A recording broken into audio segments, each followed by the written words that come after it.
Olá, eu vou apresentar então esse trabalho para a disciplina de aprendizado de máquina para séries temporais e o título é A aplicação da conexão preferencial no domínio de séries temporais.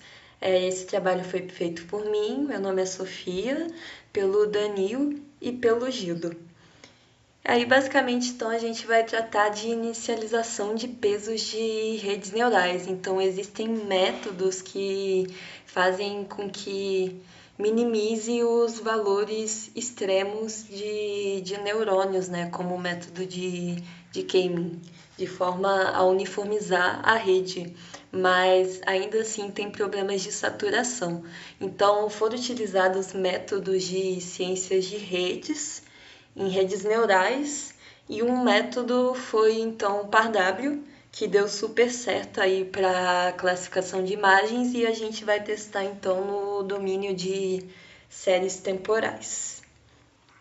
E aí, então a gente vai usar duas arquiteturas de redes neurais, né? Então uma breve revisão. A gente vai usar a MLP e a FCN. E aí, então a MLP basicamente tem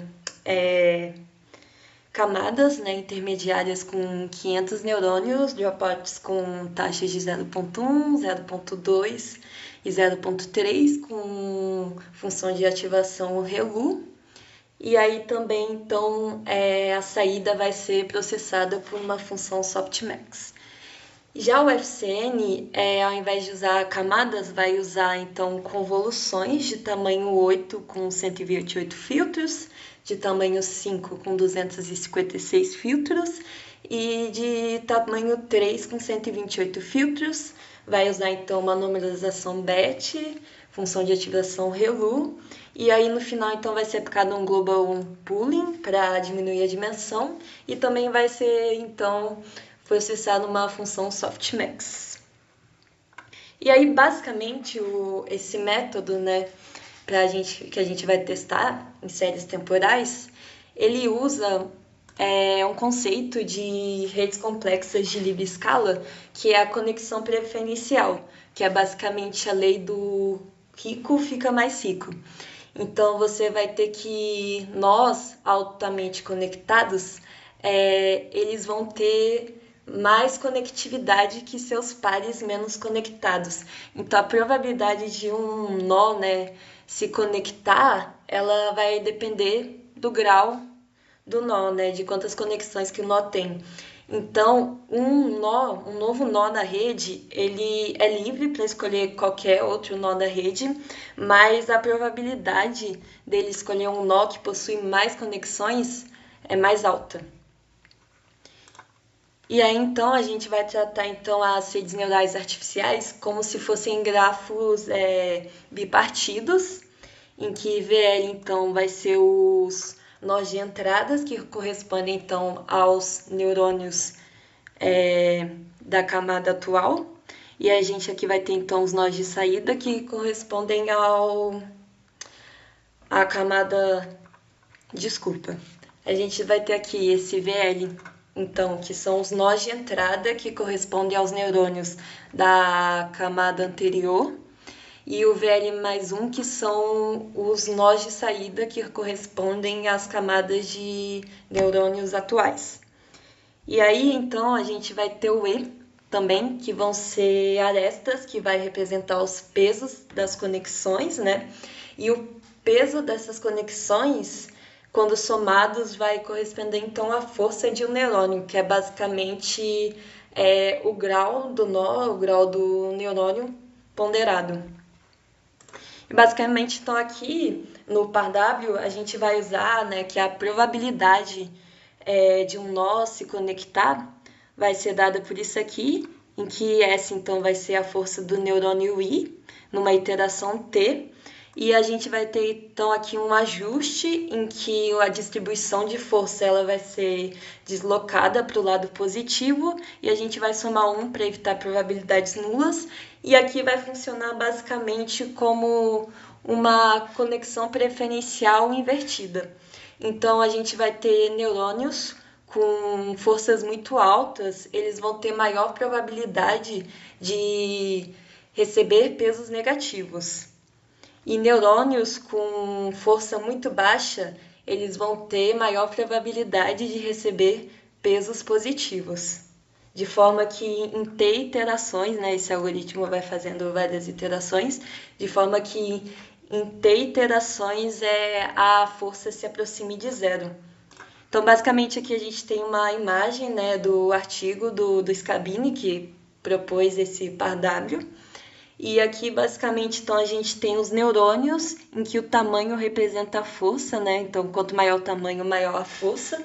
Então, a conexão, né, do output para o input vai diminuir a força do input e a conexão entre o input e o output vai diminuir a força do output. Então, aqui a gente vai ter, né, uma distribuição de um inicializador tradicional, como o K-mean, com essas caudas mais longas, né? E ao longo do tempo que você vai aplicando o par W, a distribuição das forças vai cada vez mais se aproximando de zero, né? E aí, então, nesse trabalho, a gente vai usar um conjunto de dados retirados do arquivo CR de 2018 e por limitações computacionais e de GPU, a gente vai usar 4 conjuntos de dados, sendo o primeiro, então, o ADIAC, que ele tem dados de formas tridimensionais de conchas, o Chlorine Concentration, que mede a concentração de cloro na água ao longo do tempo, o ECG200, que é composto por eletrocardiogramas com 2 classes, né? Uma sendo normal e a outra com anomalias, que indicam possíveis problemas cardíacos, e o ECG5000, que é uma versão mais extensa do ECG200, com 5 classes diferentes, sendo uma normal e as outras 4 tipos diferentes de anomalias. Olá, bom dia, eu sou o Gildo. Agora eu vou falar sobre alguns aspectos mais computacionais do nosso trabalho, propriamente do desenvolvimento computacional dele. Então, aqui a gente vai passar sobre um notebook. Nós fizemos 8 elaborações, então nós pegamos a arquitetura MLP e aplicamos para cada dataset, então 4, e mais 4 implementações utilizando a FCM. Elas são bem parecidas entre si, diferem em alguns detalhes que nós vamos passar, mas no geral com um dataset já daria para explicar quase que totalmente o que nós fizemos. Então, nesse primeiro momento, nós fizemos os reportes das bibliotecas necessárias. Então, para a implementação das redes neurais, nós utilizamos o PyTorch. Outra alternativa é usar o TensorFlow, nós optamos por usar o PyTorch. E utilizamos o Google Colab, principalmente para podermos utilizarmos a GPU que nele está implementada. Graças aos datasets que nós utilizamos, eles são bem práticos de serem utilizados. Eles precisam de bem pouco pré-processamento, então alguma coisa ou outra em relação aos labels e tudo, mais coisas pequenas. Então a gente consegue focar propriamente no desenvolvimento das nossas arquiteturas e da utilização do par W, que é a técnica que a gente quer avaliar se ela vai ser melhor do que quando a gente não utiliza ela, né? Quando a gente faz a inicialização dos pesos puramente aleatória, sem nenhuma outra forma de tratamento. Então a gente faz aqui o carregamento dos nossos treinos, da nossa base de teste também. A gente já faz aqui uma normalização, sempre atentos em utilizar as métricas do treino para a gente não ter data leak. Aqui a gente vai para um detalhe nosso de implementação.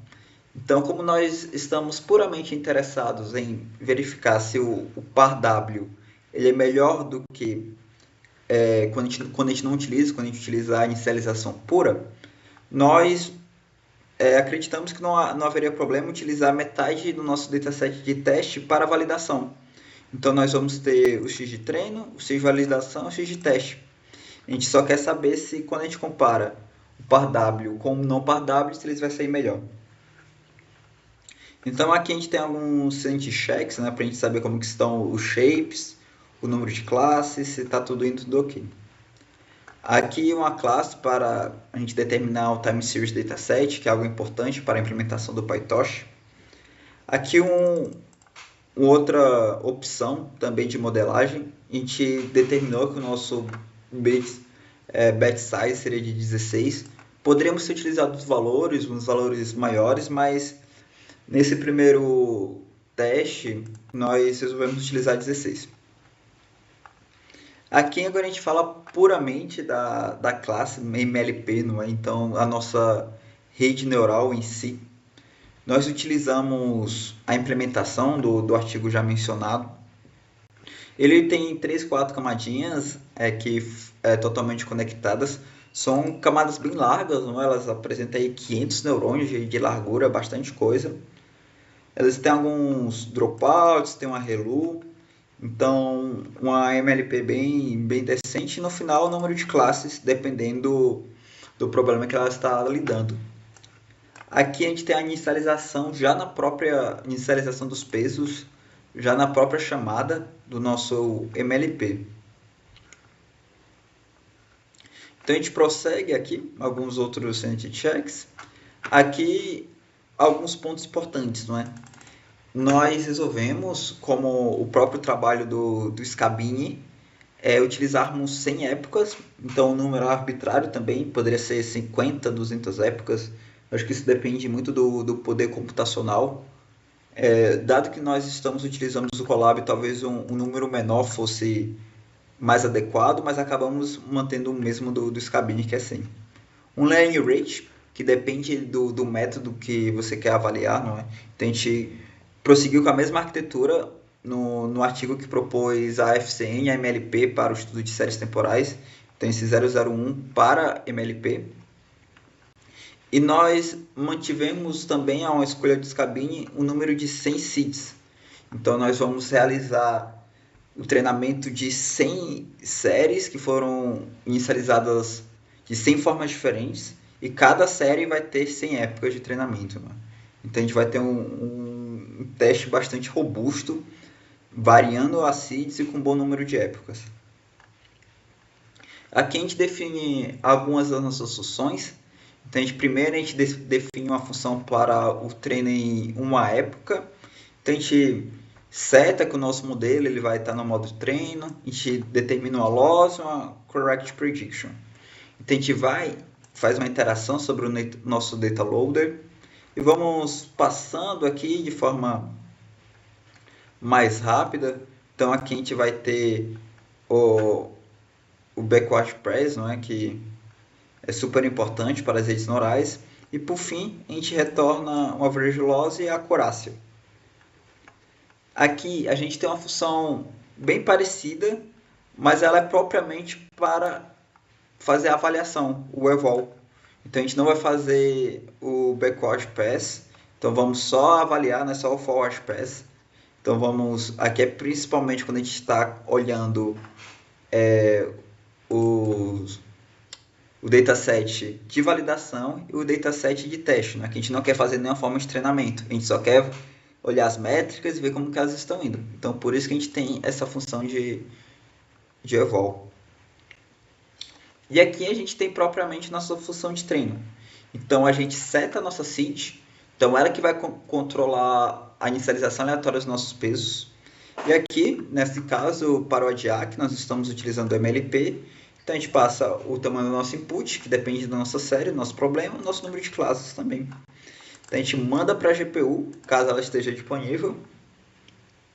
Uma questão de implementação é que tanto o MLP quanto a FCN vão usar o Cross Entropy, mas algo que diverge entre elas é o otimizador. Então para as MLPs nós vamos usar um ADA Delta com learning rating aqui setado 0.1, um rho de 0.95, esse epsilon de 1 elevado a menos 8. Então esses parâmetros são do artigo que nós utilizamos para pegar essas arquiteturas. Então aqui a gente inicializa alguns arrays para a gente salvar o desenvolvimento do nosso treinamento, né? Para a gente ter algumas métricas, podemos fazer alguns plots. Então nós vamos salvando tanto train loss, train a acurácia. Nós vamos também pegando da validação. E por fim, a gente consegue também pegar o do teste. Então, a gente chama a função de evaluate. a gente consegue pegar as métricas para o nosso teste. Então, basicamente, essa é a nossa função de treinamento, que já sai o resultado do teste. Um resultado bem importante é que quem faz a métrica do teste é o nosso best model. Então, a gente vai fazendo treinamentos nas nossas épocas e nós vamos salvando qual modelo teve a melhor acurácia para o nosso dataset de validação. Aquela época que tiver a melhor acurácia para o dataset de validação vai ser o modelo que nós vamos utilizar para calcular a nossa test accuracy. Nós utilizamos essa escolha também baseada no trabalho de Scabini. Ele utiliza dessa forma e como estamos utilizando o PAR-W, que é o método que ele desenvolveu, nós achamos razoável fazer dessa forma também. Então, aqui a gente tem algumas medidas para nós verificarmos como estão indo os treinamentos, né? Então, são treinamentos muito longos, que demoram algumas horas. Então, a gente em qual seed que nós estamos? Já foi metade? Como foi as métricas nessa metade, não é? Quais foram as métricas finais? Então, a gente olha como parâmetros a nossa métrica na primeira época do treinamento, da validação e o nosso teste final. Nós fazemos isso para as nossas 100 seeds, então nós vamos ter vários valores para acurácia na primeira época, para treinamento, vários valores para acurácia na primeira época, para validação e vários valores para o teste. Né? Então é um teste estatisticamente bem robusto, que nós vamos variando essa variável aleatória, mantendo as outras sob controle. Então a gente quer saber exatamente o efeito dessa variável da seed, né? A gente faz 100 treinamentos para 100 modelos de seeds diferentes. E por fim a gente consegue ver o que cada um realizou, né? A gente consegue ver o resultado final para cada semente. Depois a gente vê logo o valor médio. Então a gente calcula a média, o desvio padrão dessas métricas. Então, a partir depois desses 100 treinamentos dessas seeds, qual foi o valor médio? Qual foi o desvio padrão? Isso para a primeira época, né? Treinamento na primeira época, validação na primeira época e, por fim, o valor médio desvio padrão de todos os testes aplicados. A gente vai e olhamos como foi essa evolução, tudo bem. E agora chega o método de a gente usar o PAR-W, que foi o método desenvolvido pelo Scabini. Aqui a gente não vai entrar em muitos detalhes da implementação propriamente dito. Então são detalhes um pouco complexos, que eu acho que fugiria um pouco do escopo.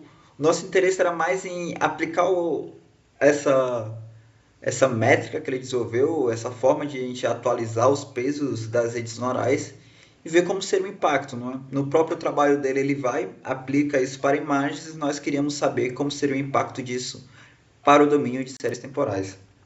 Então, a gente define algumas funções que são importantes para a gente utilizar esse método. E, na prática, o que a gente faz, a gente adiciona 3 linhas de código no nossa função de treinamento do modelo e ela vai atualizar esses testes. E ela vai atualizar os pesos...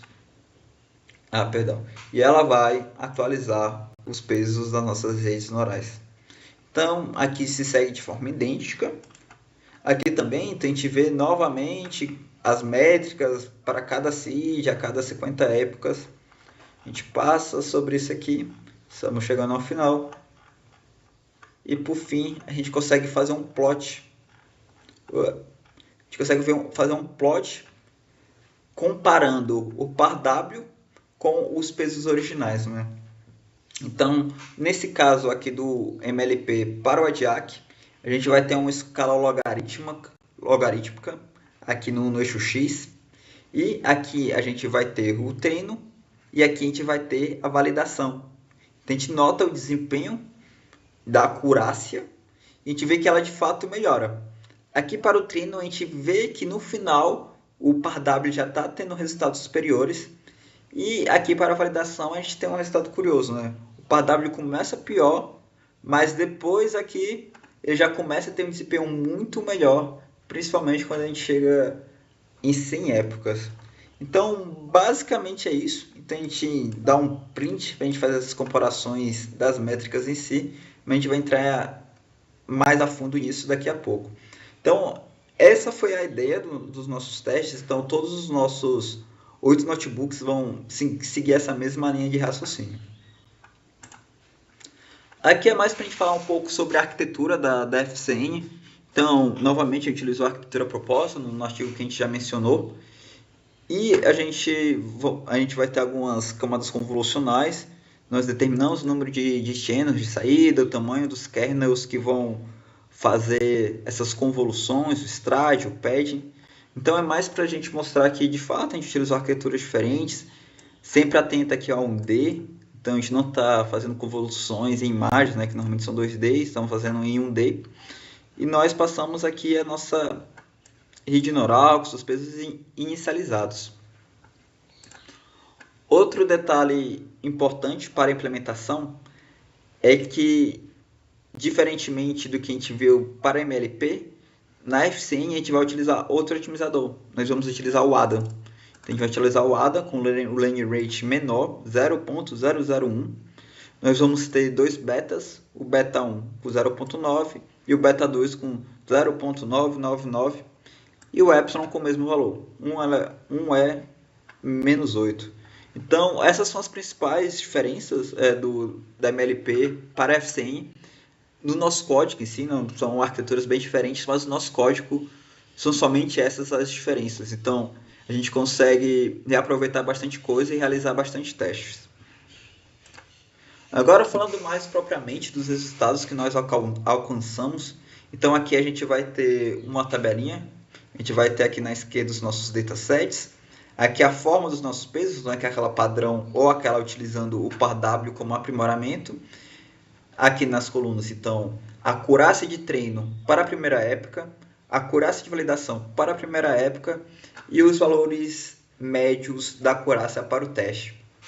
Então, de forma geral, para a MLP, a gente vê que o par W ele tem um desempenho levemente melhor, né? A gente consegue ver aqui que ele está com alguns valores superiores.